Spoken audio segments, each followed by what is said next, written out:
இதுக்கு முன்னாடி நம்ம என்ன பார்த்தோம்? NIST ட்ரெண்ட் பார் உடைய ப்ரிஃபிக்ஸஸ் பார்த்தோம் அண்ட் லிஸ்ட் ஆஃப் வேர்ப்ஸ் இதெல்லாம் வந்துட்டு செப்பரபிள் அண்ட் இன்செப்பரபிள் அந்த மாதிரி ஒரு லிஸ்ட் ஆஃப் வேர்ப்ஸ் எல்லாம் பார்த்தோம்.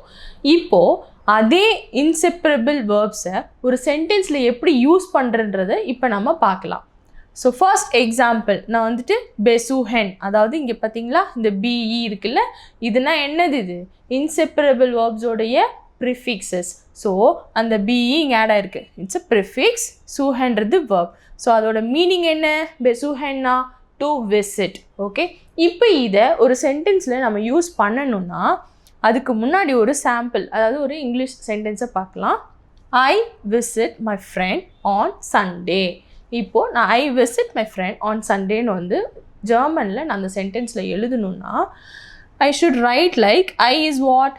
இஷ். அப்போ விசிட்ன்றதுக்கு மீனிங்க்கு நான் என்ன வேர்டு எடுத்திருக்கேன்? பெசுஹென். ஸோ இப்போ இஷ்ஷுக்கு ஏற்ற மாதிரி இந்த பெசுஹென் வேர்ப் வந்து காஞ்சுகேட் ஆகியிருக்கு. இங்கே பார்த்தீங்களா, நம்ம வந்துட்டு செப்பரபிள் வேர்ப், அதாவது ட்ரெண்ட் பார் வேர்பனோட ரூல்ஸ் என்ன ஃபாலோ பண்ணோம்? ப்ரிஃபிக்ஸை பிரிச்சுடுவோம், வேர்பை பிரிச்சுட்டு வேர்பை காஞ்சுகேட் பண்ணுவோம், ப்ரிஃபிக்ஸ் எடுத்துகிட்டு போய் பின்னாடி எழுதுவோம். அது செப்பரபிள் வேர்ப்க்கு. அப்போ இன்செப்பரபிள் வேர்ப் வந்து எப்படி எழுதணும்னா பிரிக்கக்கூடாதுன்னு சொன்னேன், கரெக்டாக?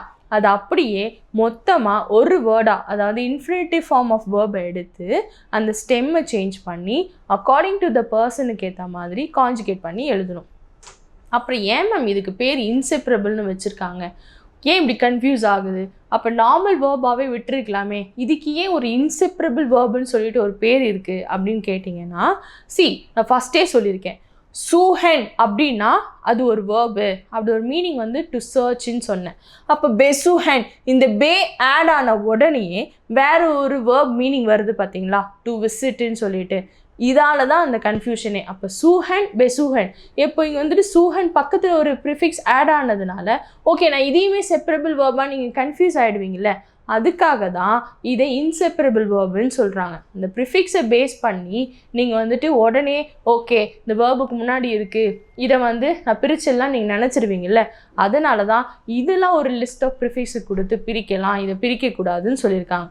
இதை பெட்டராக இன்னுமே வந்துட்டு ஈஸியாக நீங்கள் கண்டுபிடிக்கணும்னு நினச்சா நீங்கள் செப்பரபிள் வேர்போட ப்ரிஃபிக்ஸை மட்டும் மெமரைஸ் பண்ணாவே போதும். அதிலிருந்து வராத எந்த ப்ரிஃபிக்ஸை எந்த வேர்பு முன்னாடி பார்த்தாலுமே நீங்கள் பிரிக்கவே வேண்டாம்.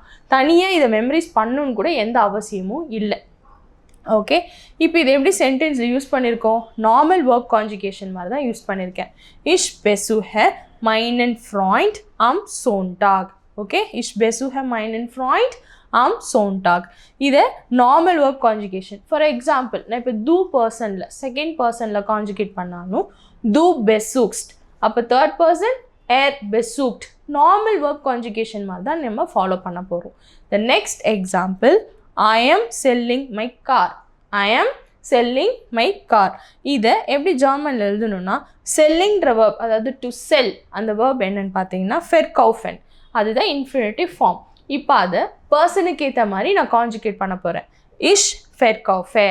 இப்போ நான் தூ சொல்லணுன்னா தூ ஃபெர்கௌஃப்ஸ்ட், எர்னா எர் ஃபெர்கௌஃப்ட். அந்தந்த பர்சனுக்கு ஏற்ற மாதிரி நார்மல் வேர்ப் கான்ஜுகேஷன் மாதிரி இதை கான்ஜுகேட் பண்ணி எழுதிடணும். நெக்ஸ்ட் மைன் அவுட்டோ. இஷ் ஃபெர்கௌஃபே மைன் அவுட்டோ அப்படின்னா என்னது? ஐ ஆம் செல்லிங் மை கார். ஓகேங்களா? ஓகே, இதுவுமே இந்த NIST ட்ரெண்ட் பார் வேர்பன், அதாவது இந்த இன்செப்பரபிள் வேர்ப் சென்டென்ஸையுமே நம்மளால் இன்னொரு விதமாகவும் எழுத முடியும். லைக் ஃபஸ்ட்டு நம்ம பார்த்தோம்ல மாடல் வேர்ப்ஸோட செப்பரபிள் வேர்ப்ஸை எப்படி யூஸ் பண்ணி எழுதுறதுன்ற, அதே மாதிரி தான் இந்த NIST ட்ரெண்ட் பார் வேர்ப்ஸையுமே நீங்கள் model verb and action verb வச்சு யூஸ் பண்ணியும் எழுதலாம். அதை பற்றி இப்போ நம்ம பார்க்கலாம்.